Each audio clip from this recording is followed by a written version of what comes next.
ആണെങ്കിലും ടാസ്കിൽ കളിക്കുന്നുണ്ട്. പക്ഷെ ഈ പറഞ്ഞ പോലെ ബുദ്ധിയാണെങ്കിലും കുതന്ത്രമാണെങ്കിലും ജിസേലിന് എന്താ കളി എന്ന് ഇതുവരെ മനസ്സിലായില്ല. ജിസേല് ഫസ്റ്റ് 3 ആഴ്ച കഴിഞ്ഞിട്ട് പിന്നെ ഒന്നുമില്ല. നിങ്ങൾ തന്നെ ശ്രദ്ധിച്ച് നോക്കിയാൽ മതി, പ്രേക്ഷകരൊക്കെ എല്ലാവരും കാണുന്നുണ്ട്.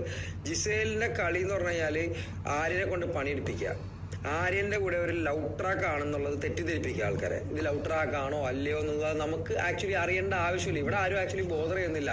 ചിലപ്പോൾ വല്ല 2-3 പേരുണ്ടാവും ഇതിനെ പറ്റിയൊക്കെ ചിന്തിച്ച് കിടക്കുന്നത്. നമ്മൾ പറയുന്നതെന്ന് പറഞ്ഞാൽ ആ ചെറുക്കൻ ആര്യന്റെ കളി തന്നെ നശിപ്പിക്കാൻ വേണ്ടിയാണ് ജിസേലിന്റെ ഒരു പരിപാടി. ജിസേലിന്റെ ഒരു അടിമയാണ് ഈ പറയുന്ന ആര്യൻ എന്ന് പറയുന്ന ഒരു നല്ലൊരു കണ്ടസ്റ്റന്റ്.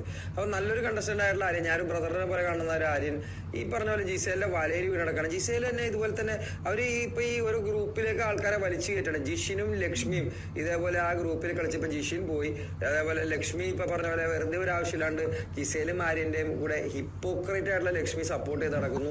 അതേപോലെ അക്ബറിന്റെ സപ്പോർട്ട് ഉണ്ട്. അപ്പൊ ഈ ഒരു പിന്തുണ വെച്ചിട്ട് ഇവര് ബാക്കിയുള്ളവരൊക്കെ ഗ്രൂപ്പാണ്, ഇവരെതിരെ ഒരു കുറ്റം പറയുന്നത്. ഇവരെതിരെ ഒരു കുറ്റം പറഞ്ഞാൽ ഇവർ നമ്മൾ അറ്റാക്ക് ചെയ്യിപ്പിക്കും പുറത്ത്. ഇതൊക്കെയാണ് ഇവരുടെ ധാരണ. ഇപ്പൊ അഭിലാഷ് പോയതിൽ ഇവർ ഭയങ്കരധികം സന്തോഷിക്കുന്നു. അവർ പറഞ്ഞാൽ അവരെതിരെ കളിച്ചു കഴിഞ്ഞാൽ എല്ലാവരുടെയും വിധി ഇതായിരിക്കും, എല്ലാവരുടെയും ഗതി ഇതായിരിക്കും. അപ്പൊ എനിക്കൊന്ന് ട്രൈ ചെയ്ത് നോക്കണം. ഇവരെതിരെ കളിച്ചു കഴിഞ്ഞാൽ, ഇവരെതിരെ നമ്മൾ സംസാരിച്ചു കഴിഞ്ഞാൽ നമ്മളെയും ഇതുപോലെ ഈ ഒരു ഗതി വരുമെന്നുള്ള അറിയണമല്ലോ. കാരണം നമ്മളിവിടെ നമ്മുടെ ഗെയിമിനെ വിശ്വസിച്ച് മാത്രം നിൽക്കുകയാണ്. അപ്പൊ അതുകൊണ്ട് ഇത്രയും വൃത്തികെട്ട കളി കളിക്കുന്ന സേഫ് ഗെയിമറായിട്ടുള്ള ഒരു ഹ്യൂമാനിറ്റിയുടെ പേരിൽ വെറും ഫേക്ക് കളി കളിച്ചുകൊണ്ടിരിക്കുന്ന ഫേക്ക് ഹ്യൂമാനിറ്റി പറഞ്ഞുകൊണ്ടിരിക്കുന്ന ജിസേലാണ് എൻ്റെ സെക്കൻഡ് നോമിനേഷൻ.